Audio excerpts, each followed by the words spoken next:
ગાંધીધામ આજરોજ પૂર્વ કચ્છ ગાંધીધામ એસપી સાગર બારમારા દ્વારા જનરક્ષક 112ના નવા 5 બોલેરોને લીલી ઝંડી આપી જનરક્ષક સેવાનો આરંભ કરવામાં આવ્યો। 108, 100, 101, 181, 1098, 1070ને એક સાથે જોડીને 112 જનરક્ષક પ્રોજેક્ટ દ્વારા સંકલિત ઇમરજન્સી સેવા અમલમાં મૂકવામાં આવી છે। માત્ર એક જ નંબર 112 ડાયલ કરવાથી 108, 100, 101, 181 સેવાઓ એક સાથે જ મળી રહેશે।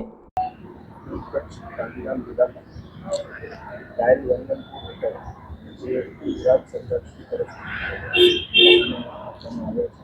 પ્રોજેક્ટ ચાલુ કરવામાં આવ્યું છે, જેમાં એક સિંગલ નંબર પર પોલીસ ડિપાર્ટમેન્ટથી જેથી લોકોને એમાંથી જે કન્સર્ન પોલીસ સ્ટેશનમાં જેની ફરિયાદ આપી છે એ પ્રમાણે આ 112 નંબરની જે લાઈનો છે એમાં જે સ્ટાફ દ્વારા તાત્કાલિક ઘટના સ્થળે જઈ એમાં આગળની કાર્યવાહી કરવાની છે। એ ઉદ્દેશ્ય આ 112 વાહનો જે છે એ દરેક જિલ્લામાં આપવામાં આવે છે અને એ જ અંતર્ગત ગાંધીધામમાં પણ આજે 5 વાહનોને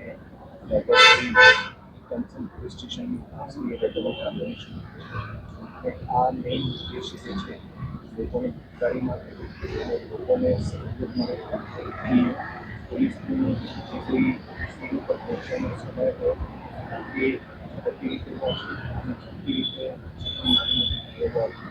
એનું નિરાકરણ એ ઉદ્દેશ્યથી ગુજરાત સરકાર તરફથી આ વાહનો દરેક જિલ્લાને આપવામાં આવે છે।